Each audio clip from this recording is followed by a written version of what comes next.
Olá pessoal, sou o professor Felipe Moraes, professor de Física. Estamos dando início ao nosso segundo bimestre. Esta aula é referente aos dias 13 e 14 de abril. O tema da nossa aula de hoje são fontes de energias não renováveis. Esta aula para os alunos do oitavo ano A e oitavo ano B. Estaremos utilizando o livro 2, a unidade 2, na página do livro 260. Bem, iremos falar sobre recursos naturais.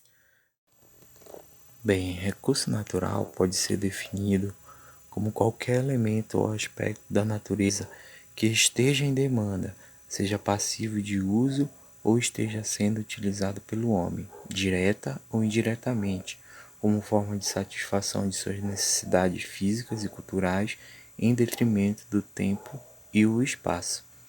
Os recursos podem ser classificados em função de sua demanda na natureza em renováveis e não renováveis. Tá?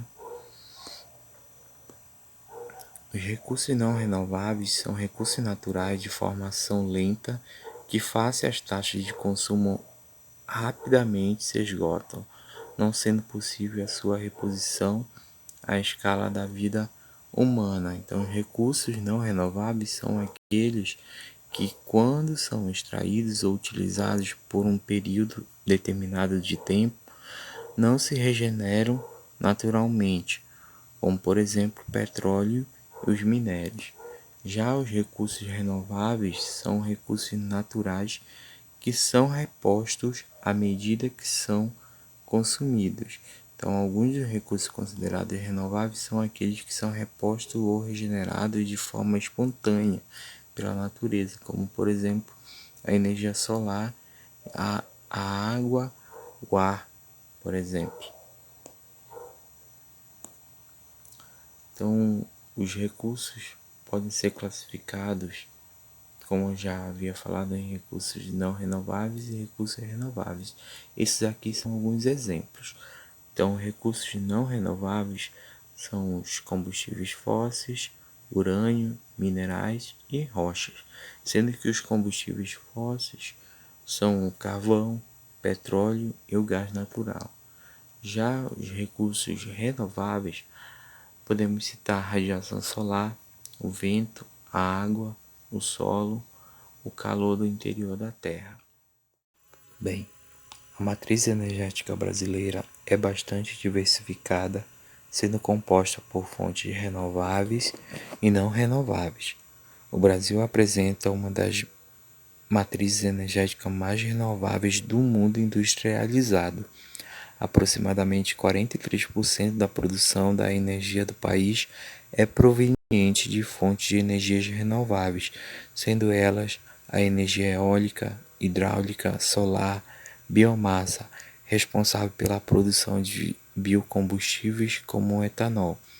Então, a energia hidráulica, aproximadamente 75% da energia elétrica produzida no Brasil provém das usinas hidrelétricas. No país, existem em torno de 140 usinas em funcionamento para a produção de eletricidade. A energia hidráulica é, portanto, a fonte renovável mais utilizada no país. A energia eólica, de acordo com o Atlas Eólico Nacional, o Brasil é o país com maior capacidade de produção de energia eólica na América Latina e do Caribe.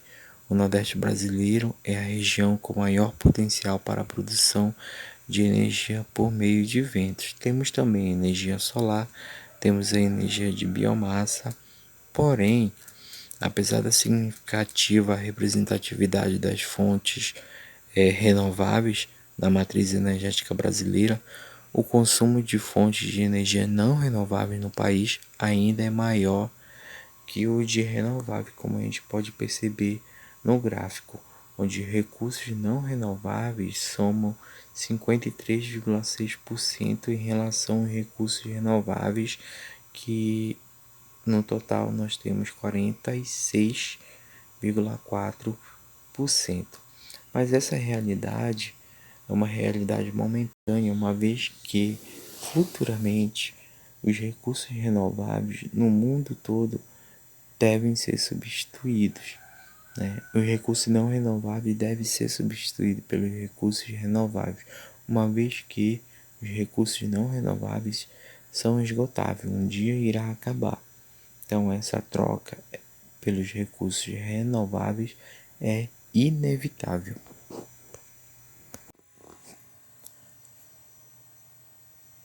Combustíveis fósseis.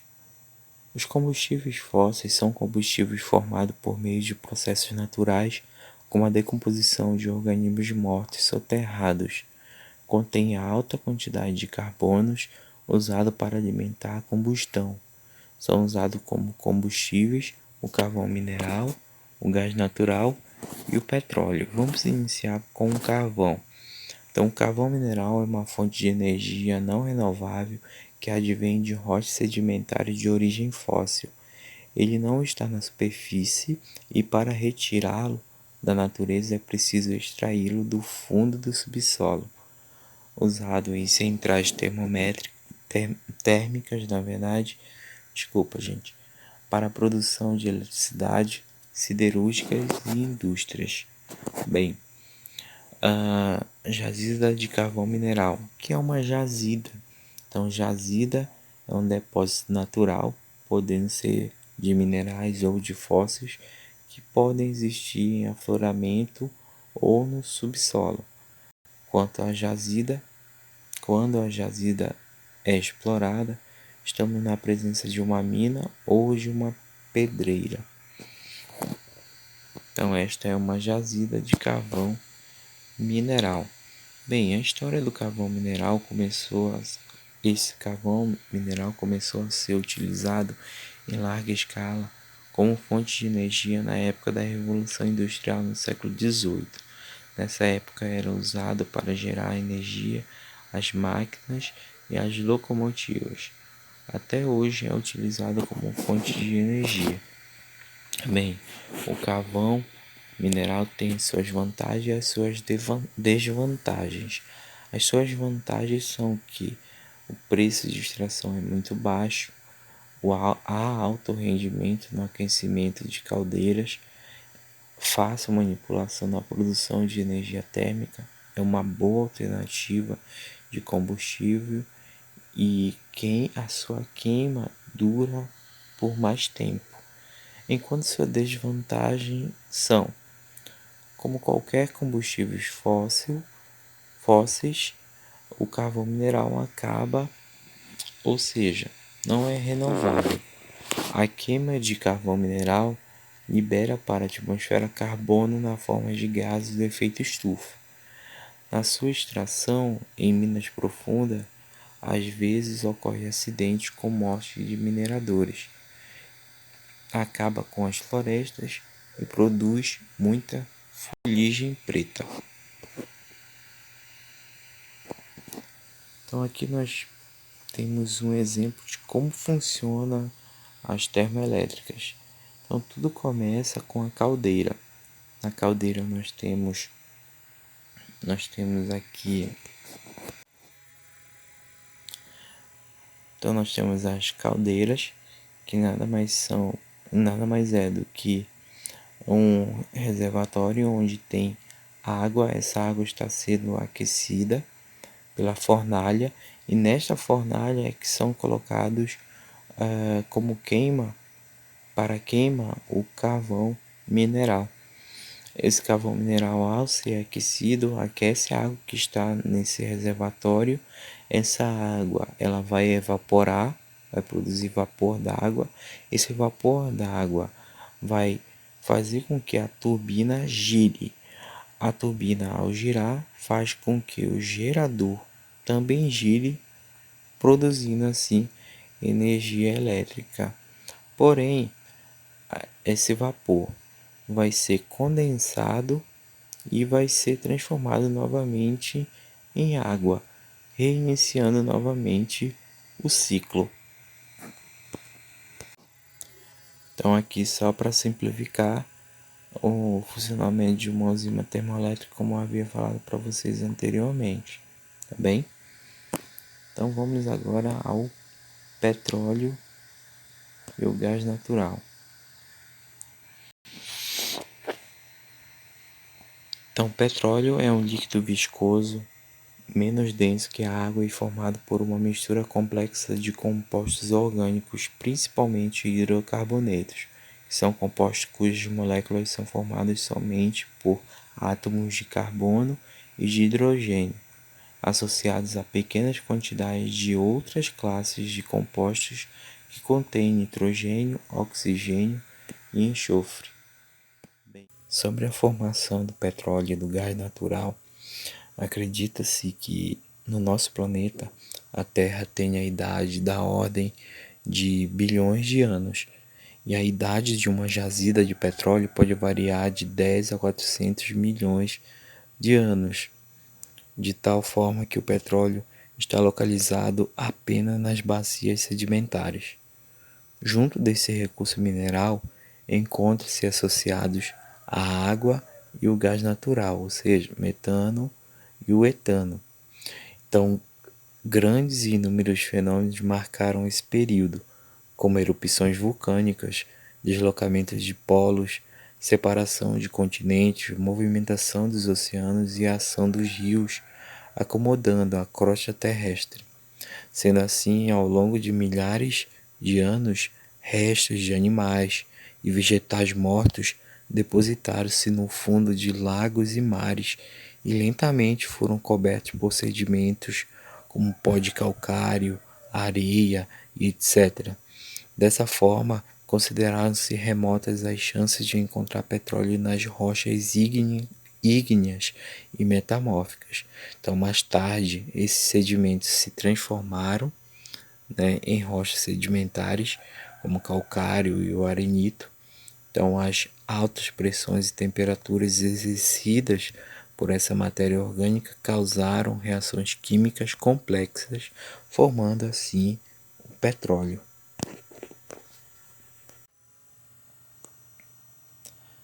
Então, o petróleo e o gás natural podem esgotar-se nas próximas gerações. E no Oriente Médio assume-se que, como uma das maiores regiões produtoras e exportadoras deste recurso.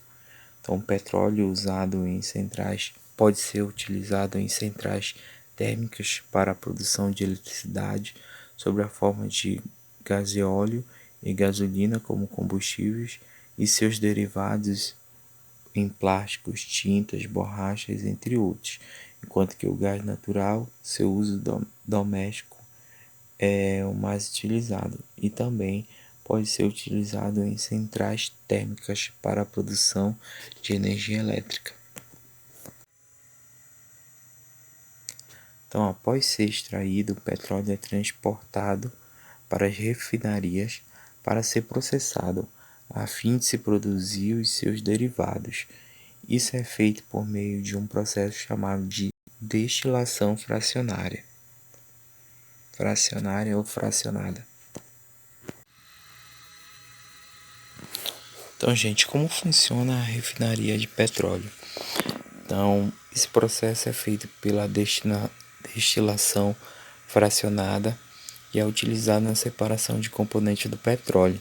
Então, o petróleo, como você já sabe, é uma substância oleosa, menos densa que a água, formado por uma mistura de substâncias. Então, o petróleo bruto ele é extraído do subsolo da crosta terrestre e pode estar misturado com água salgada, areia e argila. Então, por decantação, separa-se inicialmente a água salgada por filtração, a areia e a argila também. Então, após este tratamento, o petróleo é submetido a um fracionamento para a separação de seus componentes por destilação fracionada. As principais frações obtidas na destilação do petróleo são a fração gasosa, na qual se encontra o gás de cozinha, a fração da gasolina da benzina, a fração do óleo diesel e os óleos lubrificantes e resíduos como a vaselina, asfalto e o piche. As vantagens do uso do petróleo e as desvantagens. Então é mais fácil de se obter e não precisa de tanta mão de obra que outras fontes de energia. O petróleo é matéria-prima de mais de 350 produtos. Então ele é bastante versátil, mais fácil de transportar e armazenar. Desvantagem: desigual distribuição de fontes produtoras no mundo, produz muita poluição atmosférica. As estimativas apontam para uma exaustão das jazidas, ou seja, quer dizer que um dia o petróleo irá acabar. Bem, o gás natural é uma mistura de hidrocarbonetos leves encontrado no subsolo. O principal constituinte é o metano, e em menores quantidades podemos encontrar gases tais como o nitrogênio, o etano, o dióxido de carbono ou restos de butano e propano. A composição deste gás pode variar bastante dependendo do local onde é produzido, do processo de produção, condicionamento, processamento e transporte. Bem, a extração do gás natural até a sua distribuição. Então, a exploração do gás natural consiste na pesquisa e perfuração de poços. Primeiramente, a exploração. Então, são realizados estudos demográficos com o objetivo de verificar a possível ocorrência ou não de gás natural em determinada região. Depois é feita a explotação. O que seria a explotação? Essa etapa consiste na instalação de toda a infraestrutura necessária para a retirada do gás natural através de perfurações de poços. Também a produção e processamento do campo. Então, nesta etapa é feita a separação de possíveis contaminantes que não são interesse da composição do gás natural, como vestígios de petróleo proveniente da extração. Também é feito o beneficiamento, que é feito nas petroquímicas, e nesta etapa retiram-se as frações pesadas e são produzidos os subprodutos originados através do gás natural. Então é feito também o transporte e o armazenamento. Então o transporte é feito através de gasodutos e o armazenamento não é comum aqui no Brasil, somente em países de clima frio, visando formar um estoque para invernos rigorosos. A distribuição é feita por todo o país e leva o produto até o consumidor final. Então, no Brasil, o gás natural normalmente é encontrado associado ao petróleo e as maiores reservas nacionais encontram-se no mar, nos litorais. Os estados que dispõem das maiores reservas são Rio de Janeiro, Espírito Santo e Bahia. Bem, o gás natural, suas vantagens e desvantagens. Suas vantagens têm um baixo impacto ambiental. Nesse caso, este circula e é distribuído por gasoduto, o que diminui a dificuldade de transporte e de manuseio.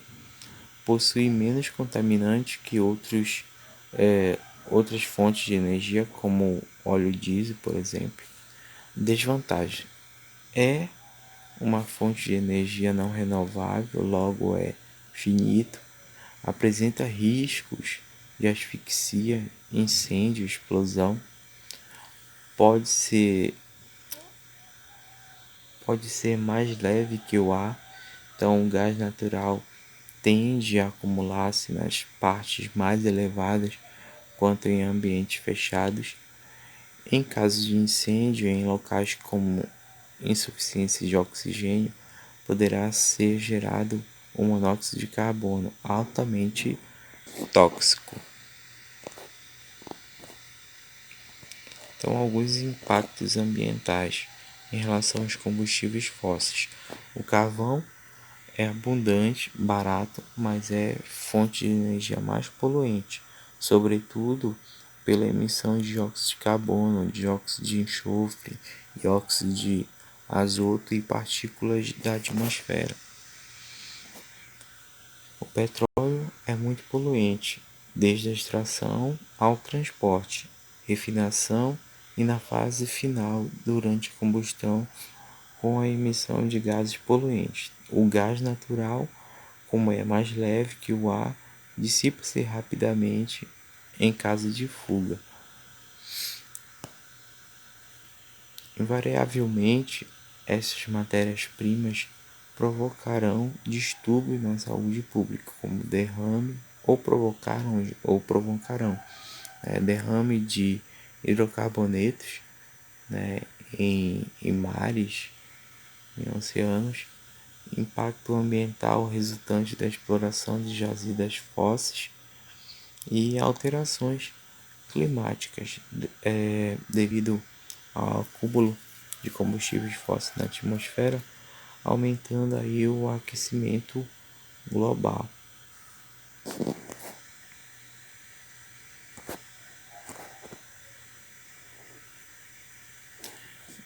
Chegamos ao final da nossa aula.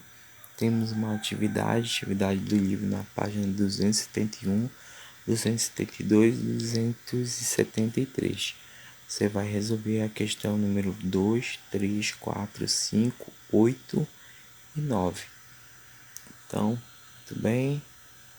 Obrigado pela atenção. Resolva a atividade e até a próxima. Tchau.